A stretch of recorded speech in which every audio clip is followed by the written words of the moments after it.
Hey, Cedar Meadows young women, it's Sister Larson. It's kind of weird making videos, but we wanted to do a little gardening activity today. And so I'm making this video ahead of time so that you don't have to watch me live, and if I make a mistake, I'll just make a new video. I'll probably make mistakes anyway.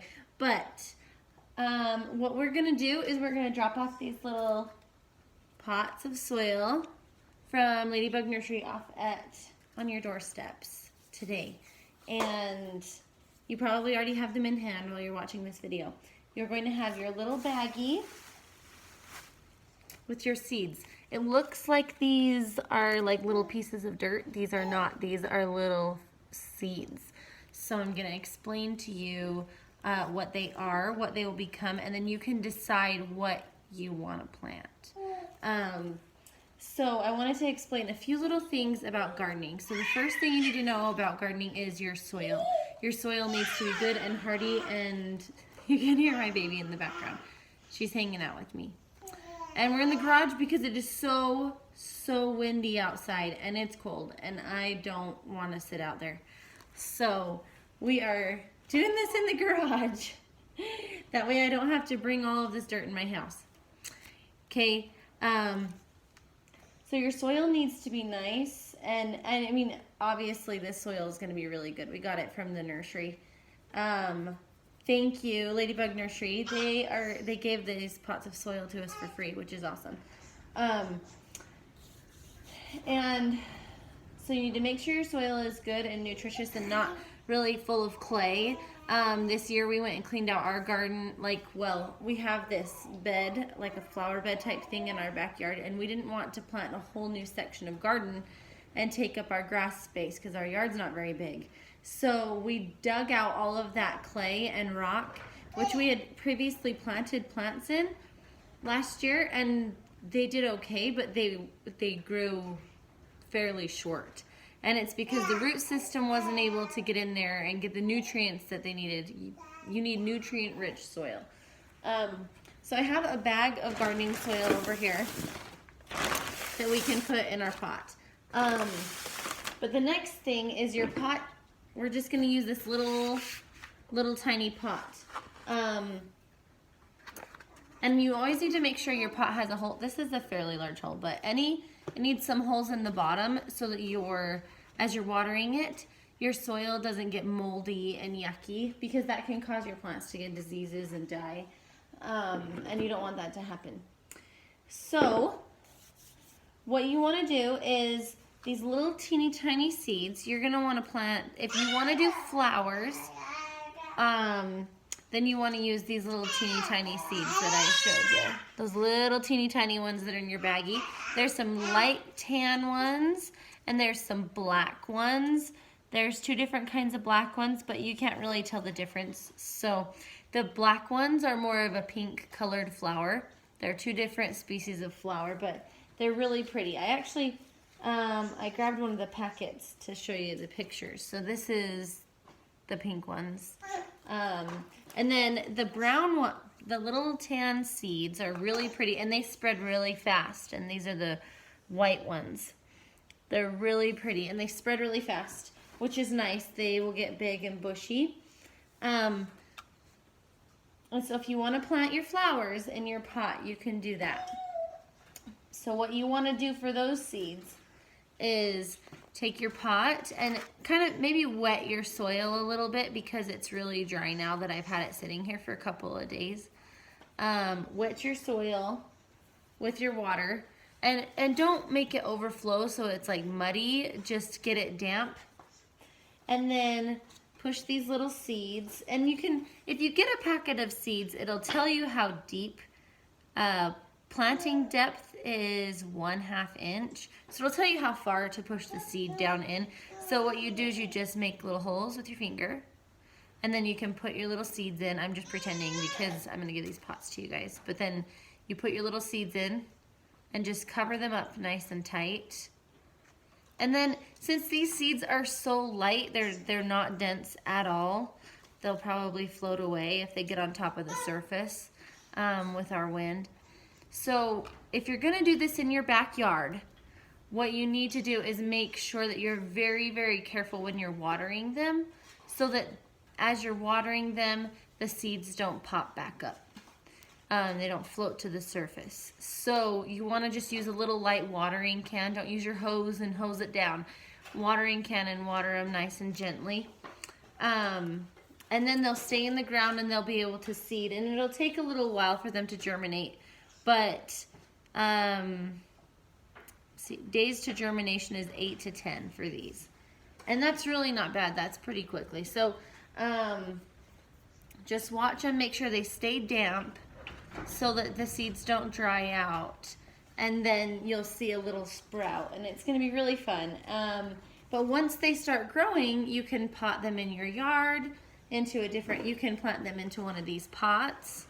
But if you wanted a pumpkin, so I put pumpkin seeds in there because I thought, one sec, let's fill this up. Woo, that's some dry soil I need to get wet. Okay. Break up all the little pieces. Okay, normally this would be a little deeper because I just grabbed my extra soil in an extra pot I don't usually use.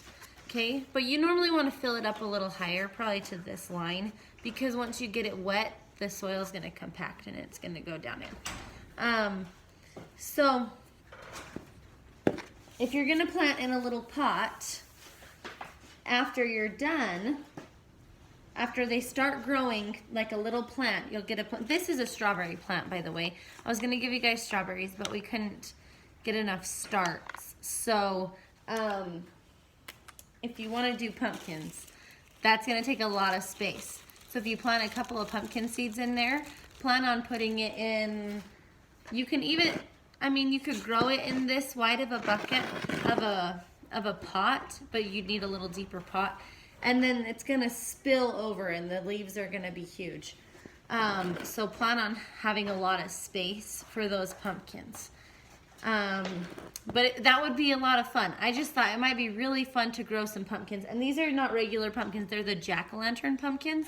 So you can grow them and then at Halloween pick it and you guys can carve your pumpkins. So I figured that might be kind of fun. My kids love doing that every year. My parents plant the pumpkins at their house, and so does my husband's parents. And we just go pick their pumpkins over there, or we just go to the pumpkin patch, depending on if we're over there or not. But it's always a lot of fun.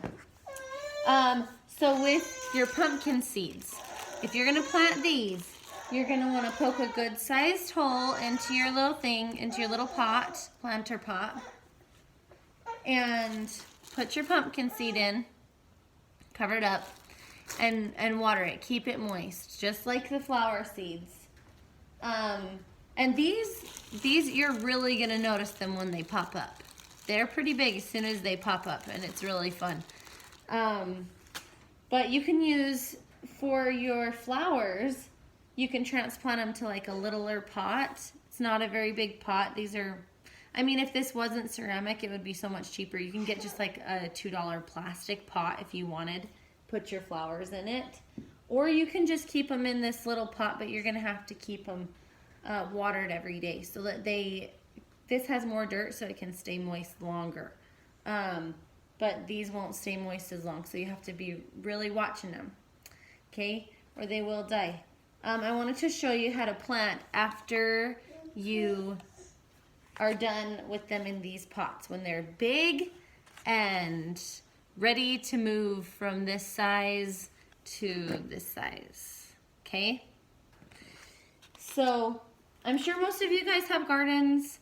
Your moms probably know way more than I do about gardening, but we figured this would still be a lot of fun for you to be able to plant your own little plants, whether it be flowers or pumpkins. So with pumpkins, I'm going to show you with my strawberries. You guys can plant strawberries too. You're just going to have to go to Ladybug or wherever. But I like going to Ladybug. They usually have awesome deals and really nice healthy plants. So anyway, you just plop it out. Make sure really careful with the roots, kind of break it up a tiny bit, okay, like this. And for strawberries, I want to show you, this is kind of cool.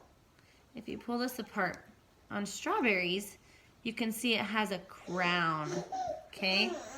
So this little crown, if you've ever gone to the nursery and you've seen, they have these strawberry pots and they just have this stub, and it looks like a stub of wood poking out of the plant top, and you're like, oh, that died. No, it didn't die. It's actually a start for a strawberry. It's called the crown. And if you can see this big stubby part that has these little like yucky leaf pieces hanging off is the crown. And the strawberry plant starts growing out of that crown. So if you're gonna plant these, you need to make sure that you don't bury the entire crown in the soil. This crown needs to stay out of the soil because that could kill your strawberries. And make sure you put them in there nice and fairly good and deep. I'm going to put some more soil in my pot in a little bit because I thought I had enough in that bag. I'll have to go grab the other bag. But you don't want to bury that crown, but you don't want the roots sticking out either. If you do, another thing about strawberries, which is awesome, I know you don't have strawberry seeds, I'm really sorry. But another cool thing about them is that these ones that I bought they should be ever-bearing. What are they called? Let me see. Ever-sweet. These are ever-sweet. I don't know if these are ever-bearing. Juicy Vibrant. Let's see. Anyway, there are 3 different kinds of strawberries. That doesn't say. I'd have to go look on the thing over there. But ever-bearing is when they will constantly produce fruit. So the strawberries are usually a little smaller, but they're really sweet, and they will just constantly be producing strawberries.